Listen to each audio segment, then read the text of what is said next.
being a dancer, always being a dancer, you listen to your body, you know what I mean? And it's interesting that at that particular moment in my life, I kind of took it on as a challenge, they kind of spooked us out when we were younger. They told us all of the horror stories of the other groups and celebrity and famous people when they were out on tour, some of the things that could potentially happen to them. And it was always this like this or that thing. Like, do you want to have a career or do you want to be out here making babies?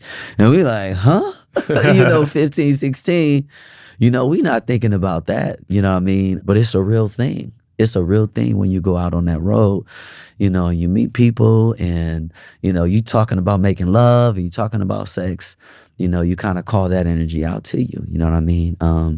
So when I decided to become celibate, it was because I was really just searching for something more, something more for myself.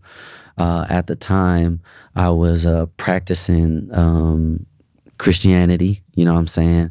And it was just an interesting time. I was like really studying my Bible, and ultimately, like I said in the book, it wasn't for me, but it allowed me to kind of, step out of this world and have the responsibility of being a sex symbol, and being a young adult.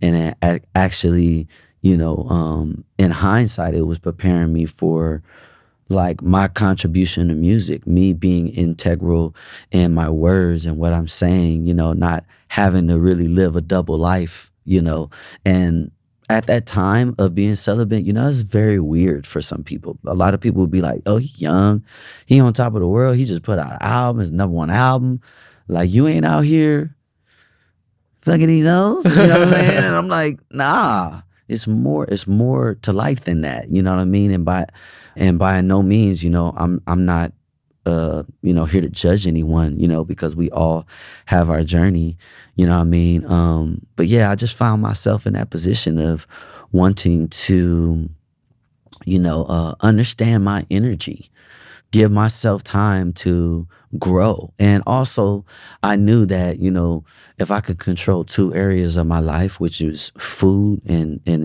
the urge of sex, then, nothing can stop me, because as a man, we have trouble. We have trouble, you know what I mean, in those areas. We can have trouble in those areas.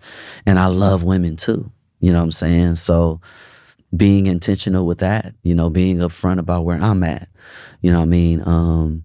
That all came along with it, you know what I'm saying? So yeah, that was an interesting time right there. And then come to find out that Lenny Kravitz has been, celibate for however long. I'm like, wow. That makes sense. That dude's glowing. You feel me? People That's who a are different glow. Yeah, when you like harness that energy in, you just start to see, like, you just start to radiate. That's facts. Life, yeah. Celibacy, I believe that you have to be called to it. You know what I'm saying? Otherwise, it's like, why are you doing it?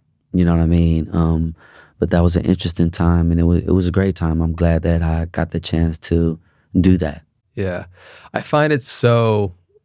There's this limb of yoga called pratyahara, which is like abstaining from senses, fasting for food, celibacy for sex. Mm-hmm. And it's easy to give up things when you're not tested or when things aren't so available. Yeah. Like, no one wants to have sex with you. It's not that hard to not have sex. Right, exactly.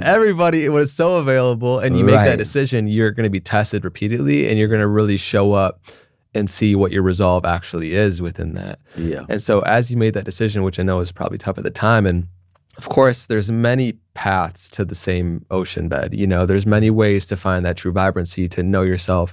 Sexual energy happens to be one of the most potent forms. It's why we're all here. Facts. Harnessing that energy really allows a lot of creativity to open up. Yeah. And That's for you to facts. harness those distractions, so many different things. Yeah. What did you feel shift internally, like around your clarity of mind and how you felt internally? And then when you started to attract because of that, what did you feel like really shift because of that period?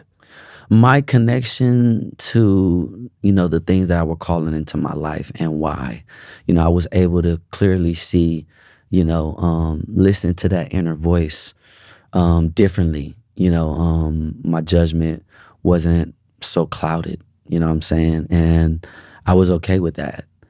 So during that time, and then also too, my relationship with the universe, with the proverbial God, even though I know that, that is within us in our scope, you know what I'm saying? We are gods within ourselves, having the opportunity to choose how our experience is. It helped me come into that, you know, unencumbered of, like you said, this is like droplets of a vast ocean. And then it's like once you start doing your research and you see how it's all relative and it's the same, it might have a different name, but it serves, the same purpose energetically, that's what it allowed me to come into. And I think sometimes, for me, with my experience with religion, it kind of cuts you off from being able to experience and realizing that everyone is kind of in that same space. And you really just have to do the self work in order to realize that actually there's many ways, and, a lot of the things that we think is wrong is actually not, So that's what it really opened me to have less judgment, more understanding, and more appreciation and gratitude, and how you can do certain things for yourself to, I don't want to use the word be in control, but you get to say so in how you feel about the natural things that occur.